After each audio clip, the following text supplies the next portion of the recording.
നമസ്കാരം. ഈവനിംഗ് ന്യൂസിലേക്ക് സ്വാഗതം. പ്രധാന വാർത്തകൾ. CPIയിലെ ഭിന്നത. കുളപ്പള്ളിയിലെ സഹകരണ പ്രിന്റിംഗ് പ്രസ് ഭാരവാഹികളായ സേവ് CPIക്കാർ അവിശ്വാസ പ്രമേയത്തിലൂടെ പുറത്ത്. 11-അംഗ ഭരണസമിതിയിൽ 8 പേരും അവിശ്വാസ പ്രമേയത്തെ അനുകൂലിച്ചു. സഹകരണ സ്ഥാപനത്തെ നിലനിർത്താനുള്ള നടപടിയുടെ ഭാഗമെന്ന് പ്രമേയാനുകൂലികൾ. വാണിയംകുളത്ത് വാഹനാപകടത്തിൽ ഡയാലിസിസ് രോഗി മരിച്ചത് മായന്നൂർ പുളിക്കൽ വീട്ടിൽ പത്മാവതി. മക്കൾക്കും മരുമകനും പരിക്ക്. അപകടം ആശുപത്രിയിൽ നിന്ന് ഡയാലിസിസ് കഴിഞ്ഞ് വീട്ടിലേക്ക് മടങ്ങുന്നതിനിടെ. വള്ളത്തോൾ നഗർ പഞ്ചായത്ത് ഭരണം കൊള്ള സംഘത്തിന്റെ നിയന്ത്രണത്തിലെന്ന് കോൺഗ്രസ്. പഞ്ചായത്തിലെ അഴിമതികൾ വിജിലൻസ് അന്വേഷിക്കണം. ആവശ്യമുന്നയിച്ച് പഞ്ചായത്ത് ഓഫീസിലേക്ക് മണ്ഡലം കോൺഗ്രസ് കമ്മിറ്റിയുടെ മാർച്ചും ധർണയും. പട്ടാമ്പി കുളപ്പള്ളി പാത നവീകരണം മന്ദഗതിയിൽ. തകർന്ന പാതയിൽ ജനങ്ങൾക്ക് ദുരിതയാത്ര. ആവശ്യമായ സംവിധാനങ്ങൾ ഒരുക്കി പ്രവൃത്തി വേഗത്തിലാക്കണമെന്ന ആവശ്യം.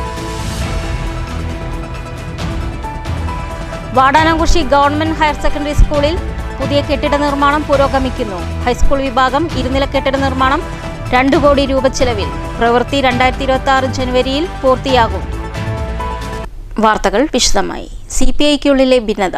സേവ് CPIക്കാരെ കുളപ്പള്ളിയിലെ സഹകരണ പ്രിന്റിംഗ് പ്രസ് ഭരണസമിതിയിൽ നിന്ന് അവിശ്വാസത്തിലൂടെ പുറത്താക്കി. കുളപ്പള്ളി വിജയ പ്രിന്റിംഗ് പ്രസ്സിലാണ് പ്രസിഡന്റിനെയും വൈസ് പ്രസിഡന്റിനെയും അവിശ്വാസ പ്രമേയത്തിലൂടെ പുറത്താക്കിയത്. CPI വിട്ട സേവ് CPI അനുകൂലികളായ president Abdul Khaja, vice president Subrahmanyan Namboothiripad എന്നിവരെയാണ് അവിശ്വാസത്തിലൂടെ പുറത്താക്കിയത്. 11-അംഗ ഭരണസമിതിയിൽ 8 പേരും അവിശ്വാസ പ്രമേയത്തെ അനുകൂലിച്ചു. സംഘത്തിൻ്റെ പുരോഗതിക്ക് തടസ്സം നിൽക്കുകയാണ് സെക്രട്ടറിയും പ്രസിഡന്റുമെന്ന് അംഗങ്ങൾ ആരോപിച്ചു. കഴിഞ്ഞ മാസം 20ഓടെയാണ് അംഗങ്ങൾ രജിസ്ട്രാർക്ക് മുമ്പാകെ അവിശ്വാസ പ്രമേയത്തിനുള്ള നോട്ടീസ് നൽകിയത്. യോഗ തീയതി നിശ്ചയിച്ച് അംഗങ്ങൾക്ക് 15 ദിവസങ്ങൾക്ക് മുമ്പ് രജിസ്ട്രാർ നോട്ടീസ് നൽകിയിരുന്നു. ഇതേ തുടർന്ന് സഹകരണ രജിസ്ട്രാറുടെ ഓഫീസിൽ നിന്നുള്ള ഇൻസ്പെക്ടറുടെ സാന്നിധ്യത്തിലാണ് അവിശ്വാസം ചർച്ചയ്ക്കെടുത്തത്. പ്രസിഡന്റിൻ്റെ അവിശ്വാസ പ്രമേയം രാവിലെയും വൈസ് പ്രസിഡന്റിനെതിരായ അവിശ്വാസ പ്രമേയം ഉച്ചയ്ക്കുമാണ് ചർച്ച ചെയ്തത്. ഭരണസമിതിയിൽ ആകെയുള്ള 11 അംഗങ്ങളും പങ്കെടുത്തെങ്കിലും 3 പേർ വോട്ട് രേഖപ്പെടുത്തിയില്ല. 8 പേരുടെ ഭൂരിപക്ഷത്തോടെ അവിശ്വാസം പാസ്സായി. സെക്രട്ടറി, പ്രസിഡന്റ്, വൈസ് പ്രസിഡന്റ് എന്നീ സ്ഥാനങ്ങൾ നഷ്ടപ്പെട്ടെങ്കിലും ഇവർ ഡയറക്ടർ ബോർഡ് അംഗങ്ങളായി തുടരും. പുതിയ ഭാരവാഹികളെ അടുത്ത ദിവസം രജിസ്ട്രാറുടെ നിർദ്ദേശപ്രകാരം തിരഞ്ഞെടുക്കും. സംഘത്തിൻ്റെ പ്രവർത്തനത്തെ ദുർബലപ്പെടുത്തുന്നത് മൂലമാണ് അവിശ്വാസ പ്രമേയം കൊണ്ടുവന്നതെന്ന് പ്രമേയത്തിന് നേതൃത്വം നൽകിയ മെമ്പർമാർ പറഞ്ഞു. ഇതിപ്പോ ഈ കാജ അല്ലെങ്കിൽ സുബ്രഹ്മണ്യൻ ഇവര് ഒരു പാർട്ടി അംഗമായിട്ടല്ല വന്നിരിക്കുന്നത്. അവര് നിഷ്പക്ഷമായിട്ട് നിൽക്കണം എന്നുള്ള ഒരു ഇതിലാണ് വന്നിരിക്കുന്നത്. അപ്പൊ അങ്ങനെ ബസ്സിൽ പോണ സമയത്താണ് ഇതില് ഈ രാമകൃഷ്ണൻ എന്ന് പറഞ്ഞ ആള്, കോടിയിൽ രാമകൃഷ്ണൻ, സേവ് CPI രൂപീകരിച്ചത്. അപ്പോൾ അവരുടെ ഒരു ദയം എന്ന് വെച്ചാൽ ഏത് CPIയുടെ ഏത് ഒരു ഇതുണ്ടെങ്കിലും അത് തകർക്കാൻ ഉള്ള ഒരു ശ്രമമാണ് അവരുടെ ഭാഗത്തു നിന്നുണ്ടാവും. പക്ഷെ അങ്ങനെ ഒരു പ്രസ്സിനെ തകർത്ത് ഒറ്റയ്ക്ക് ഒരു ഭരണത്തിലേക്ക് വരാൻ ഞങ്ങൾക്ക് ബാക്കിയുള്ളവർക്ക് 8 പേർക്കും താല്പര്യമില്ല. അതുകൊണ്ട് അതിനൊരു അവിശ്വാസം കൊണ്ടുവന്ന് അങ്ങനെ ഒന്ന് മാറ്റി. അതായത് ഈ 8 പേരുടെ അഭിപ്രായത്തിനേക്കാൾ മീതെ ഈ ഓരോ വ്യക്തിയുടെ അഭിപ്രായം നടക്കാൻ പറ്റില്ല എന്നുള്ള ഒരു ഭാരവാഹികൾ ആ ഭാരവാഹി എന്ന പേര് മാത്രമല്ല. ഇപ്പോൾ ഉദാഹരണത്തിന് പ്രസിഡന്റ് എന്നൊരാളെ തെരഞ്ഞെടുത്തു. അദ്ദേഹം ഇവിടെ ഉണ്ടെങ്കിലും അതിന്റെ പിന്നിൽ നിന്ന് വേറെ ചില ആൾക്കാരൊക്കെയാണ് കളിച്ചിരുന്നത്. അദ്ദേഹം ഇടയ്ക്ക് ഗൾഫിൽ മക്കളുടെ അടുത്തേക്ക് പോകും. അത് കഴിഞ്ഞ് 3-4 മാസം കഴിയുമ്പോൾ വരും. വന്നാലും അദ്ദേഹത്തിന് വേണ്ടത്ര അവിടെ പരിഗണന കൊടുക്കുക, അടുപ്പിക്കുക ചെയ്തിരുന്നില്ല. അയാൾ കുറെ നാൾ അങ്ങനെ പോയി. പിന്നീട് വീണ്ടും മക്കളുടെ അടുത്തേക്ക് പോയി. ഇപ്പൊ ജസ്റ്റ് കഴിഞ്ഞ ആഴ്ച തിരിച്ചു വന്നിട്ടേ ഉള്ളൂ. അപ്പൊ അങ്ങനെയൊന്നും ആയിട്ടൊരു സഹകരണ സംഘം മുന്നോട്ട് കൊണ്ടുപോകാൻ കഴിയില്ലല്ലോ. അതുകൊണ്ടാണ് ഒന്ന് വൈസ് പ്രസിഡന്റ് അദ്ദേഹത്തിന് പേഴ്സണലായിട്ട് നമുക്ക് അങ്ങനെ ഒരു അഴിമതി ആരോപണം അങ്ങനത്തെ പ്രശ്നങ്ങളൊന്നുമില്ല. കാര്യക്ഷമതയോടുകൂടി ഇവിടെ ഒരു പ്രവർത്തനം നടത്തി ഈ സ്ഥാപനത്തിന്റെ വികസനം ലക്ഷ്യമാക്കിയുള്ള പ്രവർത്തനം നടത്താൻ അവർക്ക് കഴിയുന്നില്ല. അതുകൊണ്ടാണ്. News centre, Shoranur. വാണിയംകുളത്ത് വാഹനാപകടത്തിൽ ഡയാലിസിസ് രോഗി മരിച്ചു. മായന്നൂർ പുളിക്കൽ വീട്ടിൽ 64 വയസ്സുള്ള പത്മാവതിയാണ് മരിച്ചത്. അർദ്ധരാത്രിയായിരുന്നു അപകടം. ഓട്ടോറിക്ഷയും ടെമ്പോ ലോറിയും കൂട്ടിയിടിച്ചായിരുന്നു അപകടം. വാണിയംകുളത്തെ സ്വകാര്യ ആശുപത്രിയിൽ നിന്ന് ഡയാലിസിസിന് ശേഷം മായന്നൂരിലെ വീട്ടിലേക്ക് പോകുന്നതിനിടെ എതിരെ വന്ന തമിഴ്നാട് രജിസ്ട്രേഷൻ ലോറി ഇവർ സഞ്ചരിച്ചിരുന്ന ഓട്ടോറിക്ഷയിൽ ഇടിക്കുകയായിരുന്നു. അപകടത്തിൽ ഗുരുതരമായി പരിക്കേറ്റ മായന്നൂർ പുളയ്ക്കൽ വീട്ടിൽ 64 വയസ്സുള്ള പത്മാവതിയെ ഉടൻ തന്നെ ആശുപത്രിയിൽ എത്തിച്ചെങ്കിലും ചികിത്സയിലിരിക്കെ പുലർച്ചെ മരണം സംഭവിക്കുകയായിരുന്നു. ഓട്ടോറിക്ഷയിലുണ്ടായിരുന്ന ഇവരുടെ മക്കളായ പ്രസീജ, ജിഷ, മരുമകൻ അയ്യപ്പദാസ് എന്നിവർക്കും പരിക്കേറ്റു. പോലീസ് മേൽ നടപടികൾ സ്വീകരിച്ചു. News bureau, Ottapalam. വള്ളത്തോൾ നഗർ ഗ്രാമപഞ്ചായത്തിലെ കൊള്ളത്തലവനും കൂട്ടുകാരും രാജിവെക്കുക, ഗ്രാമപഞ്ചായത്തിലെ വിവിധ അഴിമതികൾ വിജിലൻസ് അന്വേഷിക്കുക എന്നീ ആവശ്യങ്ങൾ ഉന്നയിച്ച് വള്ളത്തോൾ നഗർ മണ്ഡലം കോൺഗ്രസ് കമ്മിറ്റിയുടെ നേതൃത്വത്തിൽ മാർച്ചും ധർണയും സംഘടിപ്പിച്ചു. DCC ജനറൽ സെക്രട്ടറി KV ദാസൻ ഉദ്ഘാടനം ചെയ്തു. ചെറുതുരുത്തി സ്കൂൾ പരിസരത്തു നിന്ന് നൂറുകണക്കിന് സ്ത്രീകൾ ഉൾപ്പെടെയുള്ളവരുടെ നേതൃത്വത്തിൽ നടത്തിയ മാർച്ച് പഞ്ചായത്തിന് മുന്നിൽ വെച്ച് ചെറുതുരുത്തി CI വിനു വിജയന്റെ നേതൃത്വത്തിലുള്ള പോലീസ് തടഞ്ഞു. പഞ്ചായത്തിൽ നടക്കുന്ന അഴിമതി വിജിലൻസ് അന്വേഷിക്കണമെന്ന് ആവശ്യപ്പെട്ടുകൊണ്ട് panchayat in charge assistant secretary PK ശോഭനയ്ക്ക് മണ്ഡലം കോൺഗ്രസ് പ്രസിഡന്റ് മുഹമ്മദ് ഇക്ബാലും സംഘവും നിവേദനം നൽകി. തുടർന്ന് ചെറുതുരുത്തി സെന്ററിൽ നടന്ന യോഗം ചേലക്കര നിയോജക മണ്ഡലം സംഘടനാ ചുമതലയുള്ള DCC ജനറൽ സെക്രട്ടറി KV ദാസൻ ഉദ്ഘാടനം ചെയ്തു. ഒരു നടപടിയും ഇവരുടെ ഭാഗത്തുനിന്ന് ഉണ്ടാകുന്നില്ല. എങ്ങനെയൊക്കെ അവരെ പിഴിഞ്ഞ് കാശുണ്ടാക്കാം, പാർട്ടിക്കും കാശുണ്ടാക്കാം, പാർട്ടി നേതാക്കൾക്കും കാശുണ്ടാക്കാം എന്നുള്ള ചിന്ത മാത്രമേ ഇന്ന് മാർക്സിസ്റ്റ് പാർട്ടിക്ക് ഉള്ളൂ എന്നുള്ളതാണ് ഒരു യാഥാർത്ഥ്യം. അപ്പൊ ഇങ്ങനെയുള്ള ഒരു ഭരണമാണ് ഈ വള്ളത്തോൾ നഗറിൽ നടക്കുന്നത്. ഒരു സ്വാഭാവികമായിട്ടും 10-39 വർഷക്കാലമായിട്ടാണ് ഇടതുപക്ഷം തന്നെയാണ് വള്ളത്തോൾ നഗർ പഞ്ചായത്ത് ഭരിക്കുന്നത്. നമുക്കറിയാമല്ലോ, ഇവിടെ പഴയ തലമുറയിൽപ്പെട്ട ആളുകളൊക്കെ എൻ്റെ പ്രസംഗം കേൾക്കുന്നുണ്ടായിരിക്കാം. പഴയ കാലഘട്ടത്തിലൊക്കെ TR നായർ എന്ന് പറയുന്ന പഞ്ചായത്ത് പ്രസിഡന്റ് ഉണ്ടായിരുന്നു. അദ്ദേഹത്തിന്റെ കാലഘട്ടത്തിലാണ് ഇന്ന് ഈ പഞ്ചായത്തിൽ കാണുന്ന ഇത്രയും വലിയ സ്ഥലവും ഇത്രയും വലിയ ഒരു കെട്ടിടവും പഴയ മാതൃകയിലുള്ള കെട്ടിടമൊക്കെ അന്ന് കാലത്ത് പണിതതാണ്. മണ്ഡലം പ്രസിഡന്റ് മുഹമ്മദ് ഇക്ബാൽ അധ്യക്ഷത വഹിച്ചു. വിവിധ പാർട്ടിയിൽ നിന്നെത്തിയ അംഗങ്ങളെ ഷാൾ അണിയിച്ച് സ്വീകരിച്ചു. മുൻ ബ്ലോക്ക് പ്രസിഡന്റ് നാരായണൻകുട്ടി മുഖ്യപ്രഭാഷണം നടത്തി. Block Congress committee vice president OU Basheer, Rema Surendran, Karshaka Congress Thrissur ജില്ലാ secretary K Mohandas, block secretary Manoj Thaikkad, മണ്ഡലം vice president KM Muhammad, Mahila Congress മണ്ഡലം പ്രസിഡന്റ് ബീന രവീന്ദ്രൻ, INTUC മണ്ഡലം പ്രസിഡന്റ് തമ്പിമണി, ദേശമംഗലം സംഘടനാ കോർഡിനേറ്റർ സുലൈമാൻ എന്നിവർ സംസാരിച്ചു. മഹിളാ കോൺഗ്രസ് നിയോജക മണ്ഡലം പ്രസിഡന്റ് മായ ഉദയൻ സ്വാഗതവും വള്ളത്തോൾ നഗർ യൂത്ത് കോൺഗ്രസ് മണ്ഡലം പ്രസിഡന്റ് അർഷദ് നന്ദിയും പറഞ്ഞു. News bureau, Cheruthuruthy. കുളപ്പള്ളി പട്ടാമ്പി പാത നവീകരണത്തിന് വേഗത പോരെന്ന് പരാതി. കൂടുതൽ യന്ത്രസാമഗ്രികളും തൊഴിലാളികളെയും ഉൾപ്പെടുത്തി കാര്യക്ഷമമായ രീതിയിൽ പാത നിർമ്മാണം വേഗത്തിൽ പൂർത്തിയാക്കണമെന്ന ആവശ്യം ഉയർന്നിട്ടുണ്ട്. നിലവിൽ പാത മാസങ്ങളോളമായി തകർച്ചയിലാണ്. വേനൽക്കാലമായാലും വർഷക്കാലമായാലും കുളപ്പള്ളി പട്ടാമ്പി പാത നവീകരണ പ്രവൃത്തികൾക്ക് പൊതുവെ വേഗം പോരെന്ന പരാതിയാണ് ഉയർന്നുവരുന്നത്. നിലവിൽ വാടനാകുറിശി പാടംഭാഗം, ഓങ്ങല്ലൂർ പാടംഭാഗം, കൽപ്പക സ്ട്രീറ്റ് എന്നിവിടങ്ങളിലാണ് പ്രവൃത്തികൾ നടക്കുന്നത്. മഴക്കാലമായതിനാൽ ടാറിംഗ് പ്രവൃത്തികൾ നടത്താൻ കഴിയില്ല. നിലവിൽ നടക്കുന്ന 3ഇടങ്ങളിലും പ്രവൃത്തികൾ മന്ദഗതിയിലാണ്. പാത നവീകരണത്തിന് വേഗത പോരെന്ന ആക്ഷേപം ഉയർന്നു കഴിഞ്ഞിട്ടുണ്ട്.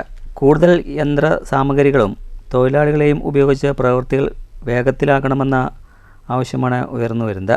പലയിടത്തും പാത തകർച്ചയാണ്. യാത്രാക്ലേശം പരിഹരിക്കാൻ സത്വരമായ നടപടികൾ അധികൃതരുടെ ഭാഗത്തും ഉണ്ടാകണമെന്നും ആവശ്യമായിരുന്നു. പട്ടാമ്പി നീള ആശുപത്രി മുതൽ IPT വരെയുള്ള ഏകദേശം 80 കോടി രൂപയോളം ചിലവിൽ കിഫ്ബി ഫണ്ടിൽ നിന്നും റോഡ് പണി തുടങ്ങിയിട്ട് ഏകദേശം 3 വർഷത്തോളമായി. എന്നാൽ നാളിതുവരെയായും ആ റോഡ് പണി പൂർത്തീകരിക്കാൻ നമുക്ക് സാധിച്ചിട്ടില്ല. ഇതിൻ്റെ ആത്യന്തികം എന്ന് പറഞ്ഞാൽ നമ്മൾ ഏത് സ്ഥലത്ത് ചെന്ന് നോക്കിയാലും ഒരു റോഡ് പണിയുടെ ആ പ്രാഥമിക ഘട്ടം എന്നാൽ ഡ്രൈനേജുകളും അതിനോടനുബന്ധിച്ചുള്ള കലുങ്കുകളും പാലങ്ങളും എല്ലാം പൂർത്തിയാക്കിയതിന് ശേഷം മാത്രമേ റോഡ് പണി നാം നടത്താറുള്ളൂ. പക്ഷേ ഇവിടെ എന്തോ ഒരു സവിശേഷ പ്രത്യേകത, റോഡ് പണി എല്ലാം കഴിഞ്ഞിട്ടാണ് കലുങ്കുകളും പാലങ്ങളും എല്ലാം പണി തുടങ്ങുന്നത്. ഇപ്പോൾ നമുക്കറിയാം, പട്ടാമ്പിയിൽ നിന്നും ഓങ്ങല്ലൂരിലേക്ക് വരുമ്പോൾ ഓങ്ങല്ലൂർ പാടത്ത് ആ പണി നടക്കുന്നുണ്ട്. അതിൻ്റെ 2 സൈഡും കെട്ടൽ തുടങ്ങിയിട്ട് ഏകദേശം 1.5 മാസത്തോളമായി.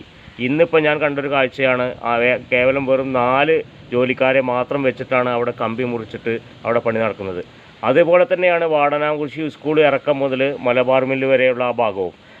ഈ ഓങ്ങല്ലൂർ മഞ്ചുളങ്കൽ ഭാഗത്ത് ഇതേ സ്ഥിതിയാണെങ്കിൽ വാടനാകുറിശി മുതൽ ഈ മലബാർ മില്ല് വരെയുള്ള ഭാഗം എങ്ങനെയാവും എന്നുള്ള ഒരു ആശങ്കയിലാണ് നാട്ടുകാർ. ഓങ്ങല്ലൂർ പാടത്തെ റോഡ് വീതി കൂട്ടി നവീകരിക്കാൻ നടത്തുന്ന അരിക് ഭിത്തി നിർമ്മാണത്തിൽ അപാകതയുണ്ടെന്ന ആക്ഷേപവും നേരത്തെ ഉയർന്നിരുന്നു. മാത്രമല്ല പ്രവൃത്തികൾക്ക് വേഗത പോരാ. കുറച്ച് തൊഴിലാളികളെ മാത്രം ഉപയോഗിച്ചാണ് ഇവിടെ പ്രവൃത്തികൾ നടത്തുന്നത്. വാരണാസി പാടം ഭാഗത്ത് വീതി കൂട്ടുന്ന പ്രവൃത്തികളും ഇതിനകം തുടങ്ങി വച്ചിട്ടുണ്ട്. ഇത്തരം ഭാഗങ്ങളിൽ കൂടുതൽ തൊഴിലാളികളെ ഉപയോഗിച്ച് പ്രവൃത്തികൾ വേഗത്തിൽ പൂർത്തിയാക്കേണ്ടതുണ്ട്. അല്ലാത്ത പക്ഷം യാത്ര കൂടുതൽ ദുഷ്കരമാകും. വാരണാസി റെയിൽവേ മേൽപ്പാലത്തിൻ്റെ അപ്രോച്ച് റോഡും സർവീസ് റോഡിൻ്റെയും പ്രവൃത്തികൾ നടക്കുന്നതിനാൽ വാഹനയാത്ര ഏറെ ദുരിതമായിട്ടുണ്ട്. കുളപ്പള്ളി IPT മുതൽ പട്ടാമ്പി നീള ആശുപത്രി വരെയുള്ള 14 കിലോമീറ്റർ ദൂരമാണ് പാത നവീകരണം നടപ്പാക്കുന്നത്. നിലവിൽ IPT മുതൽ കൽപ്പക സ്ട്രീറ്റ് വരെ BM ടാറിംഗ് പ്രവൃത്തികൾ പൂർത്തിയാക്കാൻ കഴിഞ്ഞിട്ടുണ്ട്. ചിലയിടത്ത് രണ്ടാം ഘട്ട BC ടാറിംഗ് പ്രവൃത്തികളും നടത്താനായിട്ടുണ്ട്. പലയിടങ്ങളിലും അഴുക്കുചാലിൻ്റെ പ്രവൃത്തിയും നടത്താൻ കഴിഞ്ഞിട്ടുണ്ട്. KRFB നേതൃത്വത്തിലാണ് പാത നവീകരണം. News centre Shoranur. Vadanamkurissi government ഹൈസ്കൂളിൽ പുതിയ കെട്ടിട നിർമ്മാണ പ്രവൃത്തികൾ പുരോഗമിക്കുന്നു. സർക്കാരിന്റെ 2 കോടി രൂപ ചെലവിലാണ് 2 നില കെട്ടിടം നിർമ്മിക്കുന്നത്. കെട്ടിട നിർമ്മാണം 2026 ജനുവരിയിൽ പൂർത്തിയാകും. വാടാനംകുറിശി ഗവൺമെന്റ് ഹൈസ്കൂളിൽ ഇനി പഴയ കെട്ടിടം ഒറ്റൊന്നുപോലും കാണാനാകില്ല. വർഷങ്ങൾ പഴക്കമുള്ള കെട്ടിടങ്ങൾ എല്ലാം വിസ്മൃതിയിലേക്ക്. 4ാമത്തെ കെട്ടിടം കൂടി പൊളിച്ചതോടെയാണിത്. ഹൈസ്കൂളിൽ 70 വർഷത്തിലധികം പഴക്കമുള്ള കെട്ടിടം പൊളിച്ചു നീക്കിയാണ് ഇപ്പോൾ പുതിയ സ്കൂൾ കെട്ടിടം നിർമ്മിക്കുന്നത്. പഴയ കെട്ടിടം കാലപ്പഴക്കത്തെ തുടർന്ന് ബലക്ഷയം സംഭവിച്ചതിൻ്റെ അടിസ്ഥാനത്തിലാണ് പൊളിച്ചു നീക്കി പുതിയ 2 നില കെട്ടിടം നിർമ്മിക്കുന്നത്. ഇതോടെ എല്ലാ ഡിവിഷനുകളിലേക്കും പുതിയ കെട്ടിടമായി. നിലവിൽ നിർമ്മാണ പ്രവൃത്തികൾ പുരോഗമിക്കുകയാണ്. സ്കൂളിലെ 4ാമത്തെ കെട്ടിടത്തിൻ്റെ പ്രവൃത്തികളാണ് നടക്കുന്നത്. സംസ്ഥാന സർക്കാരിൻ്റെ 2 കോടി രൂപ ചിലവിലാണ് കെട്ടിടം നിർമ്മിക്കുന്നത്. PWD ഏറ്റെടുത്താണ് പ്രവൃത്തികൾ നടപ്പാക്കുന്നത്. 2 നില കെട്ടിടത്തിൽ 9 ക്ലാസ് മുറികളും 1 സ്റ്റാഫ് റൂമും ഉണ്ടാകും. പുതിയ കെട്ടിടം വരുന്നതോടുകൂടി കുട്ടികൾക്ക് കൂടുതൽ സൗകര്യത്തോടെ പഠിക്കാനാകും. 2026 ജനുവരിയിൽ കെട്ടിട നിർമ്മാണം പൂർത്തീകരിക്കാനാണ് തീരുമാനം. News centre Shoranur. കേരള കർഷക സംഘം മണ്ണൂർ വില്ലേജ് സമ്മേളനം മണ്ണൂരിൽ നടന്നു. വർദ്ധിപ്പിച്ച രാസവിള വില ഉടൻ പിൻവലിക്കണമെന്ന് സമ്മേളനം ആവശ്യപ്പെട്ടു. രണ്ടാമത് അദ്ദേഹം പറഞ്ഞൊരു പ്രധാനപ്പെട്ട നിർദ്ദേശം, ഇന്ത്യയിലെ കൃഷിക്കാരുണ്ടാക്കുന്ന മുഴുവൻ ഉൽപ്പന്നങ്ങളും ഗവൺമെന്റ് തലത്തിൽ ഏറ്റെടുക്കണം. ഗവൺമെന്റ് നേരിട്ടല്ല, നേരിട്ട് ചെയ്യേണ്ടതല്ല ചെയ്യാം. ഇപ്പോൾ നമ്മുടെ ഇവിടെ നെല്ലെടുക്കുന്നതാരാണ്? Civil supplies. അങ്ങനെ സിവിൽ സപ്ലൈസ് പോലെയുള്ള ഏജൻസികൾ, സംവിധാനങ്ങൾ മുഖാന്തരം ഇന്ത്യയിലെ കൃഷിക്കാർ ഉത്പാദിപ്പിക്കുന്ന മുഴുവൻ ഉൽപ്പന്നങ്ങളും ഏറ്റെടുക്കണം. ഏറ്റെടുക്കുമ്പോൾ അതിന് ഒരു തറവില നിശ്ചയിച്ച് ഏറ്റെടുക്കണം. മിനിമം സപ്പോർട്ട് പ്രൈസ് തറവില നിശ്ചയിക്കണം. ആ തറവില നിശ്ചയിക്കാന്ന് പറഞ്ഞാൽ പോരാ, തറവിലയ്ക്ക് ഒരു മാനദണ്ഡവും അദ്ദേഹം പറഞ്ഞിട്ടുണ്ട്. AVM റസാഖ് അധ്യക്ഷത വഹിച്ചു. Area president U Rajagopal, area committee അംഗം Ramankutty, MC Viswam, panchayat president S Anitha, Vasudevan master, PK Unnikrishnan, PC Suma എന്നിവർ സംസാരിച്ചു. ചടങ്ങിൽ MC Vasudevan master, CK Narayanan, Moideen എന്നീ കർഷകരെ ആദരിച്ചു. MC വിശ്വം സ്വാഗതവും AVM റസാഖ് നന്ദിയും പറഞ്ഞു. പുതിയ ഭാരവാഹികളായി പ്രസിഡന്റ് TR ഗോകുൽദാസ്, വൈസ് പ്രസിഡന്റുമാരായി Ramesh, Unnikrishnan, secretary AVM Razak, joint സെക്രട്ടറിമാരായി AA ശിഹാബ്, സുമ, ട്രഷററായി മുരളി മാസ്റ്റർ എന്നിവരെ തെരഞ്ഞെടുത്തു. News bureau, Pathirippala. Senior citizens friends welfare association Thrithala Nagalassery unit convention Nandiyankode ജനകീയ കമ്മിറ്റി ഓഫീസിൽ നടന്നു. അസോസിയേഷൻ പാലക്കാട് ജില്ലാ joint secretary Chandran K Mundaya ഉദ്ഘാടനം ചെയ്തു. ഈ Kerala senior citizen friends welfare association എന്ന് പറയുന്ന ഈ സംഘടന 2006 ഇതിന്റെ ജൂലൈ 9 ഈ സംഘടനയ്ക്ക് രൂപം കൊടുക്കുന്നത്. അപ്പൊ അതിന്റെ സ്ഥാപന ദിനം കൂടിയായിരുന്നു കഴിഞ്ഞ 9 ജൂലൈ 9 നമ്മുടെ 2006 തുടങ്ങിയ നമ്മുടെ സംഘടനയുടെ സ്ഥാപന ദിനമായിരുന്നു ജൂലൈ 9. അപ്പോൾ അങ്ങനെ 2006 മുതൽ ഈ സംഘടന സീനിയർ സിറ്റിസൺ ആയിട്ടുള്ള 60 വയസ്സ് കഴിഞ്ഞിട്ടുള്ള സഹോദരി സഹോദരന്മാരുടെ, പാവപ്പെട്ടവരുടെ, സാധാരണക്കാരായിട്ടുള്ളവരുടെ ഉന്നമനത്തിനും അവരുടെ അവകാശങ്ങളും ആനുകൂല്യങ്ങളും സംരക്ഷിക്കുന്നതിന് വേണ്ടി ഇന്ന് കേരളത്തിൽ ഏറ്റവും കൂടുതൽ അതിശക്തമായി പ്രവർത്തിക്കുന്ന ഒരു സംഘടനയാണ്. യൂണിറ്റ് പ്രസിഡന്റ് ഉണ്ണികൃഷ്ണൻ അധ്യക്ഷത വഹിച്ചു. സെക്രട്ടറി TC രാമൻ സംഘടനാ റിപ്പോർട്ട് അവതരിപ്പിച്ചു. KM വിജയൻ നായർ സ്വാഗതം പറഞ്ഞു. മേഖലാ സെക്രട്ടറി K പരമേശ്വരൻ, ജില്ലാ വനിതാ സബ് കമ്മിറ്റി അംഗം A Savithri, CITU Nagalassery panchayat secretary O Rajappan, Mahila association area secretary PC Sangeetha എന്നിവർ പ്രസംഗിച്ചു. KPM പുഷ്പജ, സേതുമാധവൻ, സുകുമാരൻ, അബൂബക്കർ, M ശശീന്ദ്രൻ, രാജൻ, സുബ്രഹ്മണ്യൻ തുടങ്ങിയവർ ചർച്ചയിൽ പങ്കെടുത്തു. News centre, Shoranur. മണ്ണൂർ പഞ്ചായത്തിലെ 5-ാം വാർഡിൽ നടപ്പിലാക്കി വരുന്ന സൗജന്യ ഡ്രൈവിംഗ് പരിശീലനത്തിന്റെ 2ാം ഘട്ട പരിശീലനങ്ങൾക്ക് തിങ്കളാഴ്ച തുടക്കം കുറിച്ചു. 53 വനിതകളാണ് പദ്ധതിയിൽ രജിസ്റ്റർ ചെയ്തിരിക്കുന്നത്. 15 പേരടങ്ങുന്ന 2ാം ബാച്ചിനാണ് ഇപ്പോൾ പരിശീലനം ആരംഭിച്ചിട്ടുള്ളത്. ഏകദേശം 1 ലക്ഷം രൂപയോളം ചിലവ് വരുന്ന പദ്ധതിയാണിത്. മുഴുവൻ ചിലവും വാർഡംഗം VM അൻവർ സാദിഖാണ് വഹിക്കുന്നത്. 2ാം ഘട്ട പരിശീലന പരിപാടിയുടെ ഉദ്ഘാടനം പഞ്ചായത്ത് അംഗം നിർവഹിച്ചു. പദ്ധതി കോർഡിനേറ്റർ ഷബിത മുനീർ അധ്യക്ഷത വഹിച്ചു. വാർഡ് 5-ലെ മുഴുവൻ വനിതകൾക്കും പരിശീലനം നൽകി സമ്പൂർണ്ണ ലൈസൻസ് ലഭിച്ച വാർഡായി പ്രഖ്യാപിക്കുകയാണ് ലക്ഷ്യമിടുന്നത്. മുൻഗണന കൊടുത്ത് നമ്മുടെ വാർഡിലും തൊട്ടടുത്ത വാർഡായ 10-ാം വാർഡിലും നമ്മൾ നടപ്പിലാക്കുന്ന സൗജന്യ ഡ്രൈവിംഗ് പരിശീലനത്തിൻ്റെ 2ാം ഘട്ടം ആരംഭിക്കുകയാണ്. 2ാം ഘട്ടം നമ്മൾ 15 ആളുകളടങ്ങിയ ബാച്ച് തുടങ്ങുകയാണ്. അതിൻ്റെ ഉദ്ഘാടന കർമ്മമാണ് നമ്മൾ നടപ്പിലാക്കുന്നത്. അതോടൊപ്പം തന്നെ വാർഡിലുള്ള എല്ലാ വനിതകൾക്കും തയ്യാറാകുന്ന സന്നദ്ധരാകുന്ന എല്ലാ വനിതകൾക്കും ഡ്രൈവിംഗ് ലൈസൻസ് പഠിപ്പിച്ച് ഡ്രൈവിംഗ് ലൈസൻസ് എടുത്തു കൊടുക്കുക എന്നുള്ള നമ്മുടെ സംരംഭം 5-ാം വാർഡ് പൂർണ്ണമാകുമ്പോൾ ഉടനെ തന്നെ 10-ാം വാർഡും നമ്മൾ ഈ പദ്ധതി നടപ്പിലാക്കുകയാണ്. News bureau, Pathrippala. ഷൊർണൂർ പരുത്തിപ്ര ശ്രീ കോണോത്ത് നരസിംഹമൂർത്തി ക്ഷേത്രത്തിൽ രാമായണ മാസാചരണത്തിന് വിപുലമായ ഒരുക്കങ്ങൾ. വൈഷ്ണവം ട്രസ്റ്റിന്റെ നേതൃത്വത്തിൽ രാമായണ പാരായണത്തിനു പുറമെ ജൂലൈ 17 മുതൽ 24 വരെ സായാഹ്നങ്ങളിൽ വിവിധ കലാസാംസ്കാരിക പരിപാടികളും ഉണ്ടാകും. കർക്കിടകം 1 മുതൽ 8 വരെയാണ് ക്ഷേത്രത്തിൽ വിപുലമായ പരിപാടികൾ സംഘടിപ്പിക്കുക. വൈകിട്ട് 5 മുതൽ 6 വരെ വൈഷ്ണവം ട്രസ്റ്റിന്റെ നേതൃത്വത്തിൽ രാമായണ പാരായണമുണ്ടാകും. ജൂലൈ 17 മുതൽ 4 ദിവസങ്ങളിലായി രാമായണ കഥാഭാഗങ്ങളെ ആസ്പദമാക്കി കലാമണ്ഡലം സംഗീത, കലാമണ്ഡലം രതീഷ് ദാസ് എന്നിവരുടെ നങ്ങ്യാർകൂത്ത്, 22-ന് വൈകിട്ട് പയങ്കുളം രാമചാക്യാർ അനുസ്മരണം, 19-ന് വൈകുന്നേരം 6 മണി മുതൽ സംഗീത കച്ചേരി, 20-ന് വയലിൻ കച്ചേരി, 23-ന് വൈകുന്നേരം പഞ്ചാരിമേളം, 24-ന് രാമായണ പദ്യഭാഗങ്ങൾ കോർത്തിണക്കുന്ന കാവ്യകേളി എന്നിവ നടക്കുമെന്ന് വൈഷ്ണവം ട്രസ്റ്റ് ഭാരവാഹി ഡോക്ടർ CM നീലകണ്ഠൻ അറിയിച്ചു. അന്താരാഷ്ട്ര നിലവാരമുള്ള അവതരണങ്ങളാകും ക്ഷേത്രം ഓഡിറ്റോറിയത്തിൽ അരങ്ങിലെത്തുക. രാമായണ മാസം കർക്കിടകം 1-ാം തീയതി മുതൽ ജൂലൈ 17 മുതൽ 8 ദിവസം ക്ഷേത്രത്തിൽ വിശേഷാൽ പൂജകളും മറ്റുമുണ്ട്. ദിവസവും 8 ദിവസം വൈകുന്നേരങ്ങളിൽ രാമായണ പാരായണം, പ്രഭാഷണം 1 മണിക്കൂർ. അതിനുശേഷം ക്ഷേത്ര കലകളും ആയിട്ട് ബന്ധപ്പെട്ട നങ്ങ്യാർകൂത്ത് 4 ദിവസം. അത് അവതരിപ്പിക്കുന്നത് വളരെ പ്രശസ്തരായ കലാകാരികൾ. ചെറുതുരുത്തി നാട്യശാല എന്ന ഒരു സ്ഥാപനമുണ്ട്.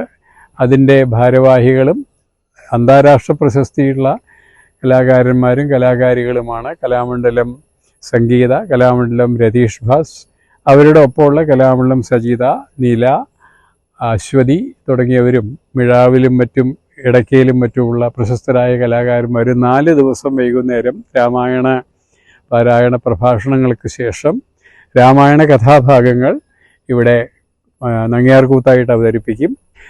പിന്നെ അതിനോടനുബന്ധിച്ച് 2 ദിവസം സംഗീത കച്ചേരി, വയലിൻ കച്ചേരി എന്നിവയും, ഒരു ദിവസം ഞങ്ങളുടെ തന്നെ പരുത്തിപ്ര വൈഷ്ണവൻ ട്രസ്റ്റിൻ്റെ മേളം കൂട്ടായ്മയുടെ പഞ്ചാരി മേളം ഉണ്ടാവും. ഒരു ദിവസം രാമായണത്തിലെ രാമായണ കഥാഭാഗങ്ങൾ ഉൾക്കൊള്ളുന്ന പദ്യഭാഗങ്ങൾ വെച്ചിട്ട് ഒരു കാവ്യകേളി ഉണ്ടാവും. ക്ഷേത്രത്തിൽ എല്ലാ ദിവസവും വിശേഷ പൂജകളും പ്രസാദ വിതരണവും ഉണ്ടാകും. രാമായണ പാരായണത്തിൽ പങ്കെടുക്കാൻ താൽപ്പര്യമുള്ളവർക്ക് കോർഡിനേറ്ററുമായി 9400809684 എന്ന നമ്പറിൽ ബന്ധപ്പെടാം. News centre, Shoranur. വാടനകുറിശി ആരബി ഗ്രന്ഥശാലയുടെ ആഭിമുഖ്യത്തിൽ നടത്തിയ വായന പക്ഷാചരണ പരിപാടി സമാപിച്ചു. സാഹിത്യകാരൻ മനോഹരൻ മാസ്റ്റർ ഉദ്ഘാടനം ചെയ്തു. പക്ഷാചരണത്തിന്റെ വിവിധ പരിപാടികളാണ് നടത്തിയത്. വൈവിധ്യമുള്ള പരിപാടികളാണ് വെള്ളി നക്ഷത്രം എന്നുള്ള പേരിൽ നടത്തി എഴുത്തുകാരെ പരിചയപ്പെടുക. എഴുത്തുകാരുടെ ലോകം എന്ന് പറയുമ്പോൾ സ്വാഭാവികമായിട്ടും നമ്മൾ എഴുത്തിന്റെ ലോകത്തിലേക്കാണ് പോവുക. അതിപ്പോൾ നമുക്ക് പെട്ടെന്ന് തിരിച്ചറിയണമെങ്കിൽ പിന്നെ സാനുമാഷയുടെ ജീവചരിത്രങ്ങൾ വായിച്ചാൽ മതി. ഈ ഒരുപക്ഷെ മലയാളത്തിൽ ഏറ്റവും നല്ല ജീവചരിത്രങ്ങൾ എഴുതിയ അല്ലെങ്കിൽ ഏറ്റവും ശ്രദ്ധേയമായ ജീവചരിത്രങ്ങൾ എഴുതിയ എഴുത്തുകാരനാണ് പ്രൊഫസർ M.K. സാനു. അദ്ദേഹത്തിന്റെ ഒരുപാട് ജീവചരിത്ര പുസ്തകങ്ങളുണ്ട്. വനിതാവേദി പ്രസിഡന്റ് പത്മശ്രീ അധ്യക്ഷത വഹിച്ചു. ബാലസാഹിത്യകാരി ശ്രീലക്ഷ്മി മുഖ്യാതിഥിയായിരുന്നു. Sudheer master, Deepa teacher, Haridasan, CP Raman, Unnikrishnan master തുടങ്ങിയവർ പ്രസംഗിച്ചു. ചടങ്ങിൽ സമ്മാന വിതരണവും നടന്നു. 35 കുട്ടികളാണ് വായനാ പക്ഷാചരണ പരിപാടിയിൽ പങ്കെടുത്തത്. കാവ്യസന്ധ്യ, ബഷീർ അനുസ്മരണം, പുസ്തക പൂമഴ, പൊയിലൂർ LP സ്കൂൾ വിദ്യാർത്ഥികളുടെ വായനശാല സന്ദർശനം, കഥാകഥനം തുടങ്ങിയ പരിപാടികളാണ് പക്ഷാചരണ പരിപാടിയുടെ ഭാഗമായി സംഘടിപ്പിച്ചത്. News centre, Shoranur. നന്മ ഷൊർണൂർ യൂണിറ്റ് കലാകാര സംഗമവും പുതിയ ഭാരവാഹി തിരഞ്ഞെടുപ്പും നടന്നു. പെൻഷൻ ഭവനിൽ നടന്ന ചടങ്ങ് സംവിധായകൻ PG ജോൺസൺ ഉദ്ഘാടനം ചെയ്തു.